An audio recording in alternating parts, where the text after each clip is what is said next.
I hope you all are ready for today's video, because we are going to be looking at real-life interviews with serial killers and people who committed horrific acts of violence. From the son of Sam killer to people faking insanity during interrogations. Let's look at it all only in today's video. Top 10 disturbing interviews with evil people, part 6. Starting off this countdown, we have Elizabeth Wettlaufer. I've done this and I'm ready to face it, but I would love to go home for a night. Elizabeth Wettlaufer was a Canadian registered nurse for 9 years in southwestern Ontario. In 2016, she quit her nursing job, checked herself into a psychiatric hospital, and confessed to her crimes. Apparently, between 2007 to 2016, she used her powers as a nurse to take the lives of 8 of her patients, and injured 6 others. She would do so by giving them lethal doses of insulin. She also admitted to stealing opioids to fuel her personal addiction. After she confessed to the killings, an interview took place with the police, and that's when she confessed her crimes once again, this time in a detailed statement. Apparently, she had voices in her head telling her to kill those patients. Part of me had started to believe that it was the devil, and part of me thought it might be God as a purpose through my life. At first, she believed that this was God talking to her, so she felt okay killing for him. Then later on, she thought maybe it was the devil. On top of that, she claimed that it was a gut instinct telling her that these people needed to be killed. And once she did the deed, she would hear laughter in her chest. Whatever it wasn't a voice in my head, it was a voice in here. And when I would do it, afterwards I would hear like a laughter in my head. She was sentenced to 8 concurrent life sentences with no chance of parole for 25 years. In our 9th spot, we have Robert Durst. Robert Durst is an American convicted murderer and possible serial killer. It all started in 1982 with the disappearance of his wife, Kathy Durst. Obviously, he was the main suspect. Then in 2000, he murdered one of his friends, Susan Berman, and in 2001, he killed his neighbor. And just this year, he was finally convicted for killing his wife. During his interviews and interrogations, he maintained his innocence, claiming that he never did it. But after one of his final interviews, he made a grave mistake. He went to the bathroom and didn't realize that his mic was still on. While in the bathroom, he was talking to himself and basically confessed to the killings. There it is. You're caught.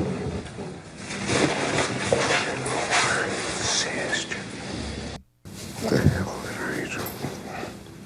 Kill them all. Of course. The interviewers were completely shocked by what they heard, and Robert was immediately arrested. In our 8th spot, we have Daniel Wozniak. Daniel Wozniak is a former community theater actor who in May of 2010 took the lives of 2 people. During that time, he was struggling financially. He was in debt and unemployed. Then when he heard that his friend Sam had $62,000 from combat pay, he decided to kill Sam in order to steal his money. Then he ended up killing a woman named Julie Kabushi, a 23-year-old college student who was tutoring Sam. His plan was to make it seem like Sam killed Julie and then went on the run, but in the end, he was caught. This video is from the police interrogation of Daniel. Here's him putting the blame on Sam.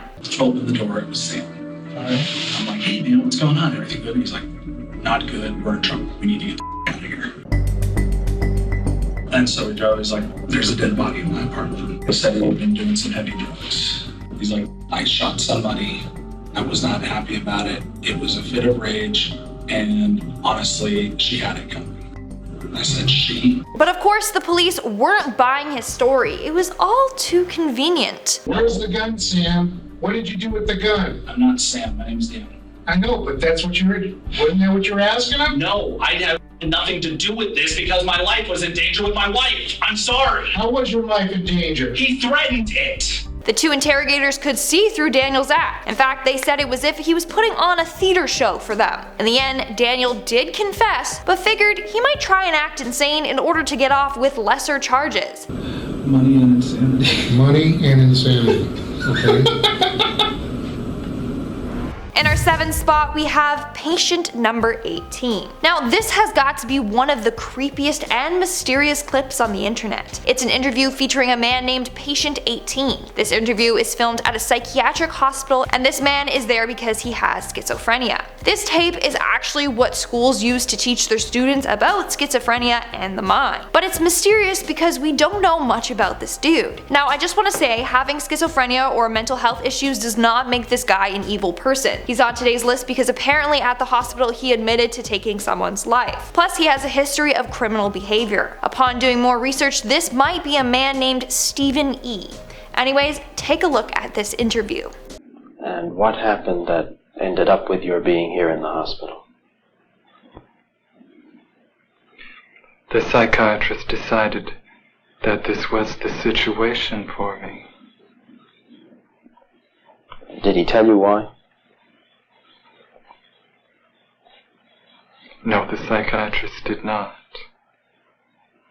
Has anybody told you why?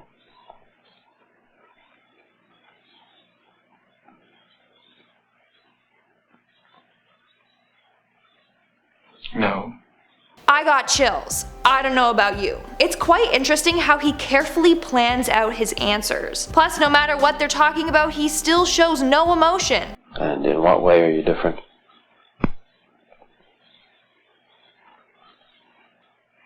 I am trying to do with my life something which few people try to do. And this influences my thinking and consequently my actions. He may seem calm on the outside, but what you can't imagine is everything that's going on in his head. You can tell he's trying hard to stay in control. As soon as I express the belief that I do not belong in this hospital, which is a mental hospital, then those who dislike me want to find a worse place for me. In our sixth spot, we have Alonso Perez. In 2016, Alonso Perez was charged for a series of crimes, including robbery with use of a deadly weapon, attempted murder with use of a deadly weapon, grand larceny, and battery. He was also arrested in connection with the death of Mohammed Robinson. This is footage of Alonso inside of the interrogation cell waiting to be questioned. But not much of that actually happens, as he manages to escape. First, we see him looking around at the cameras, and then he decides to forcibly remove his handcuffs.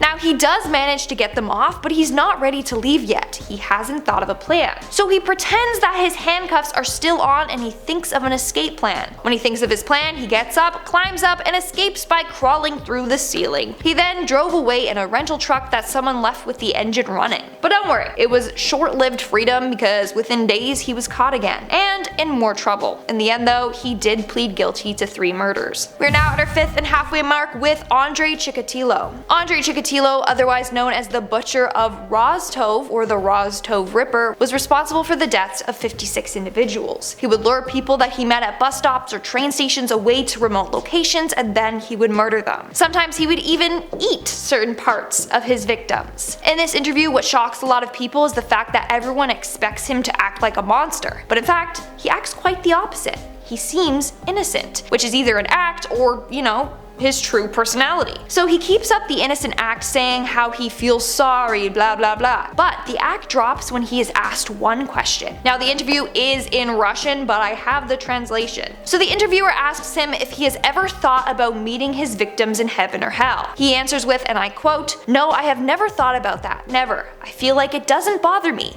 I have never thought about it. I have already passed all rounds of hell in my life. I am already ready to pass away to the other world again."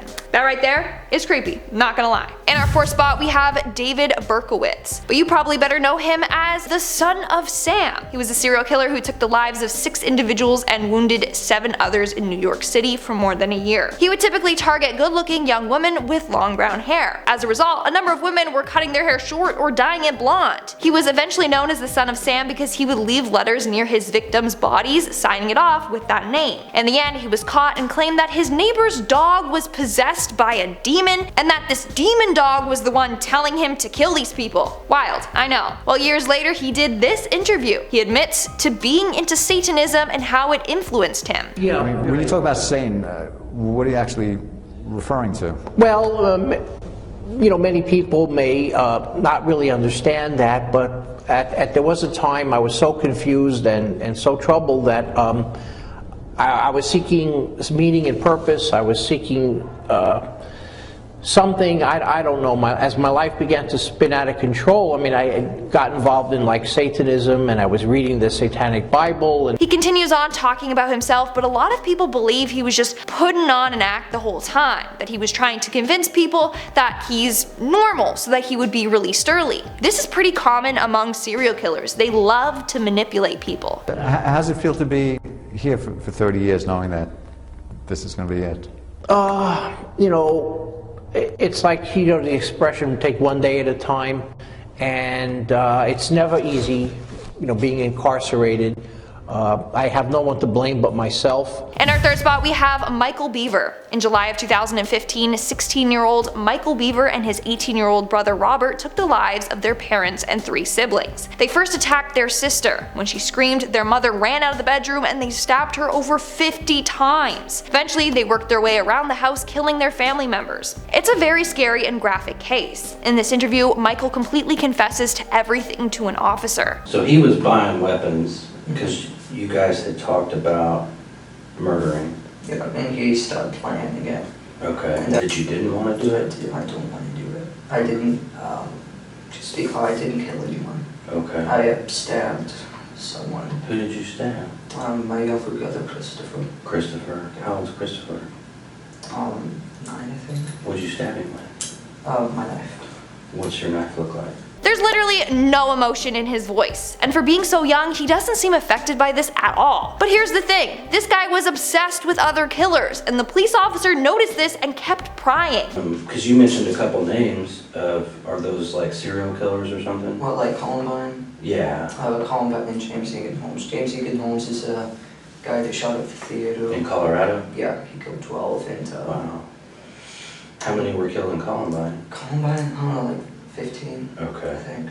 He knew the killer's first and last names and their kill count. No one just knows that information off the top of their head, so that's creepy. In our second spot, we have the BTK killer. Between the years of 1974 to 1991, American serial killer Dennis Rader took the lives of 10 individuals. In 2005, he was convicted for his crimes and was sentenced to 175 years in solitary confinement without the possibility of parole. This video is Dennis's confession to killing Maureen Hedge.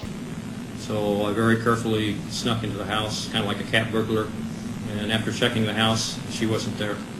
So about that time, the doors rattled, so I went back to one of the bedrooms and hid back there in one of the bedrooms. He then proceeded to talk about how he stayed in her house for hours until the next morning when he woke up and strangled her. No, I manually strangled her when she started to scream. So you used your hands? Yes, sir. And you strangled her? Did she die? Yes. It's chilling seeing him talk so casually about all of this. And in our number 1 spot today, we have Issei Sagawa. たった指先ほどの小さな銃弾を放ったことによってさまざまな人たちを傷つけ、あるいは変えてしまう。 If you haven't heard of this case, then brace yourself because it's a very dark and gruesome one. In 1981, Issei Sagawa killed and ate a woman named Renee Hartfelt. Apparently, he always had a fantasy to eat a beautiful human. When he saw Renee, he knew she was the one. On June 11th, 1981, he invited her over, and then he shot her at the back of the neck and then ate her over the next 2 days. That's not even the worst part. The worst part is that he was never convicted of his crimes. He literally spent 2 days in jail, then was sent back to Japan, and then he became a celebrity there. He was so famous that he made a living through the public's interest in his crime. Imagine that, literally becoming wealthy for killing someone. He's guilty, he's even admitted to it, but he never got penalized. Here are some disturbing moments from an interview with him. 多分もう一晩でも食事をルネとしていたら食べる対象には考えたことはない。自分の書いたシナリオ、ずっと前からそういうシチュエーションを考えて、どっから食べる、どうやってやる、全てこう頭の中にシナリオができてた。 He continues on going into gruesome details about his murder and about another time that he attacked a different woman. I personally had a hard time sitting still watching this, it's just way too much. Alright guys, that's all for today's video. Let me know in the comments below which one of these interviews gave you the chills. Honestly, the last two, not my favorite. I was sitting there like, do I have to write this script? Not fun, not fun. That's all for today's video. If you enjoyed this video, make sure to give it a big thumbs up and obviously comment something down below and subscribe to Most Amazing Top 10 for more amazing videos. I've been your host, Lindsay Ivan, and I'll see you when I see ya.